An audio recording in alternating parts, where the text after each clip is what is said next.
就他不会当面的称赞你，但你一定会在任何时候都会听到，就是其实正导一直在旁边就是支持你。怎么才16、17岁，是最不应该被定刑的时候。你有没有真的爱过一个人？去爱一个人，去感受那些快乐和痛。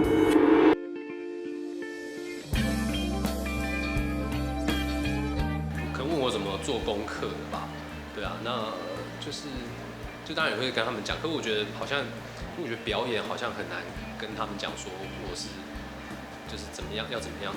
因为我觉得自己也还在摸索。其实大部分的时候就是跟他分享说，之前拍戏的经验啊，或是怎么样。这次跟新演员合作，我觉得他们都非常厉害。像我觉得冠志啊，真的是我觉得他很有天分。然后在饰演这个角色的时候，我觉得他很容易就把他的直觉性的东西带到这个角色。那天我们在金马试映的时候，其实我觉得观众会很容易被他自然的那种演技，就是会去喜欢他。我觉得他很有一种这个魅力，因为戏里面这阿亮的角色，就是外表看起来坏坏像坏学生，但是他其实内心很温暖。我觉得也很像冠志他本人的特色。然后跟林伟的话，我觉得因为他很专注在这个角色，就是看得出来，你知道他已经做了非常多的功课，所以在现场的时候，我就可以感觉到他周围他自己有一个中心圆，就是会散发一个气场，让你知道他其实这时候他很专心。那有时候会觉得，那就不要去打扰他。尤其是刚开始的时候，你真的会觉得自己真的很不适合，就是包括自己的个性，就是很安静。其实遇到人有时候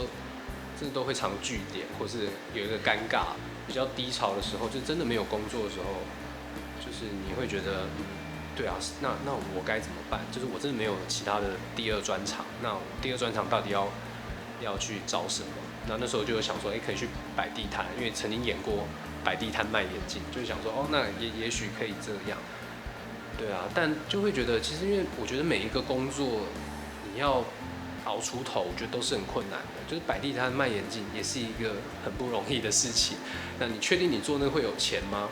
你确定你真的很适合做那个工作吗？那如果你对戏剧还是有热情，还是有兴趣，那还是把你擅长的事情做好。我觉得对我很重要，真的是就是跟郑文堂导演那个《奇迹的女儿》里面演一个小五，他就演一个课长，离开主持之后接到第一个戏剧的角色，所以大概半年1年没有工作的时候，你接到那个，我真的就是会想要把每一场就是传达好，然后会想要很想要演好这个角色，所以我觉得那对我来说是一个很重要，因为其实在你没有人找你演戏的时候，你真的会怀疑自己，就是真的要这样继续当演员吗？可是你拿到这角色的时候，你又可以觉得哇，这是表演的世界，真的会让你觉得太舒服了，你就会觉得那我还是要继续这样下去。郑导，因为可能我平常话也比较少，跟他就是平常话也不多，可是因为我每次都会在没有我的场合听到郑导在称赞我，或者说听到别人说，那天郑导说你是很棒的。很好的演员，或者他常会在 Facebook 上面 po， 觉得姚春耀很好，大家找他演戏。就他不会当面的称赞你，但你一定会在